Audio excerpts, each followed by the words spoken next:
Hi guys, I wanted to make a video about what happens when you buy a second-hand 635D.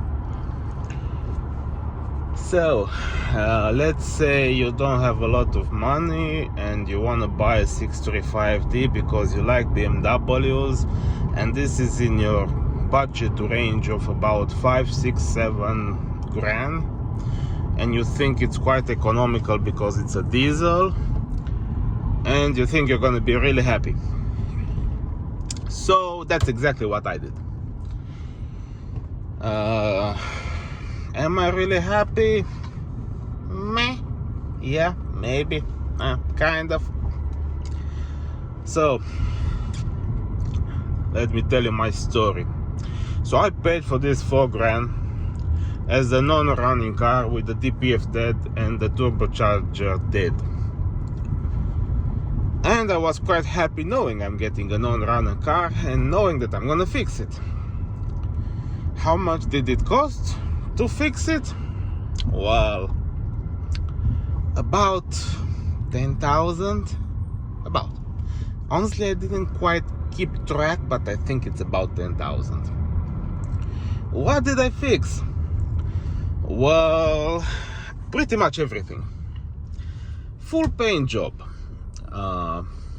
Full suspension work, full engine rebuild, gearbox service, all the oil and filters changed.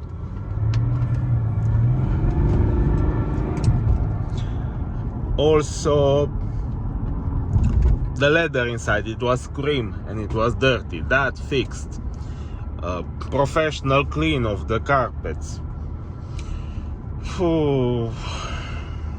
Intake manifold clean, DPF delete, EGR delete, block the EGR.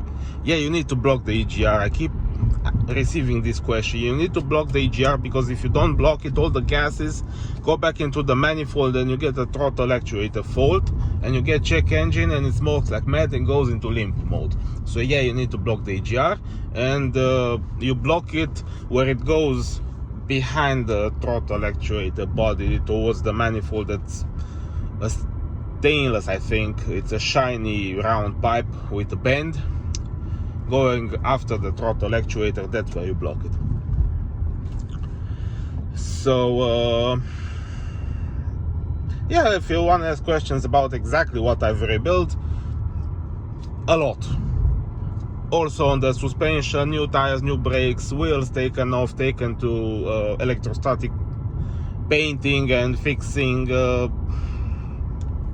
What else? The rear differential also had the oil changed. The gearbox was also serviced. Climate, glow plugs. Absolutely everything was seen. So in total about 10 grand, and I did put in most of the work that I knew how to do myself. So I would say about 40% of these jobs I did them myself, and the rest I didn't do them at the dealership. I did them with a mechanic, which is a BMW specialist at the local garage. So not the expensive dealership where they're gonna rip you off there. So yeah, after spending in total about 14,000 pounds on this car, am I happy or not? Honestly, I would say about 60% happy. Why I'm not happy is the fact that well, I can't sell this car. If I decide to sell this car, nobody would pay me the money I've invested. For 14 grand I could probably buy this day a better car, a newer car, not something that's from 2009. I guess these are the main reasons. Except for that, I can't really fault it. It drives nice, has a very good consumption. It consumes about, oh look, 7.9 liter for 100 kilometers. I'm not abusing it, I'm going nice. Nobody's coming. Acceleration is pretty decent. but it's not like a petrol. Sounds honestly like a bloody hairdryer, especially after you remove the DPF and you install it empty, as a empty shell. It sounds like wee, something like, well, maybe you can still hear it in the phone microphone. I don't have professional recording equipment, I'm just holding a phone. It sounds like a hairdryer, even at low RPM, from about 1500, even lower than that. It starts to sound like the turbocharger, and there's nothing wrong with the turbocharger. It's a new one. It's because the DPF is empty. Do you get power increase from the DPF being removed? Well, yeah, you do get, but don't expect some miracles. You do get a bit.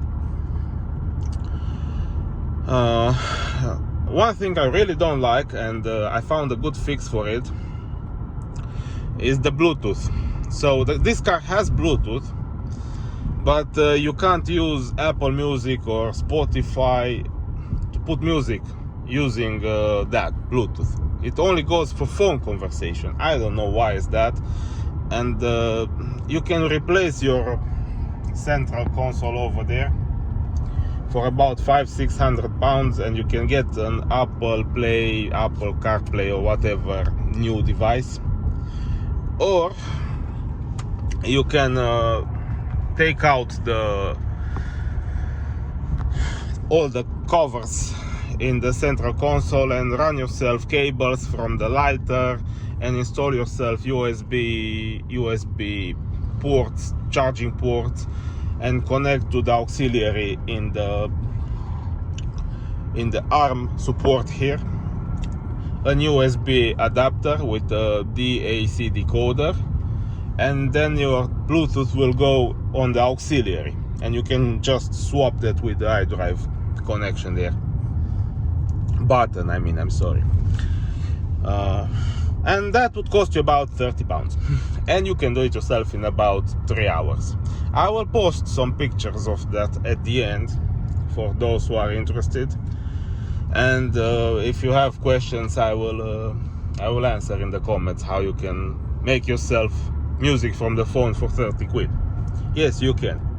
But you need tools, you need to be skilled with the tools. Otherwise, don't try it, because it's pretty hard. Pretty hard for a person who's not skilled with tools. I guess that's about it. I don't have anything special more to say regarding this car. Oh, one thing. If you decide to buy a 635D, either get yourself a non-runner and fix it. But if you get one with like 140,000 miles and it is running and you're hoping for the best and that you're not gonna put money into it, well, you're wrong. This car will eat money in the following year for repairs quite a lot. Prepare yourself for a few grand easily. And the parts are not cheap. So if you bought it and that's your available budget, all of it spent, and you're hoping for the best, well, you just made the worst mistake of your life. And you will hate it. Well, good luck, guys.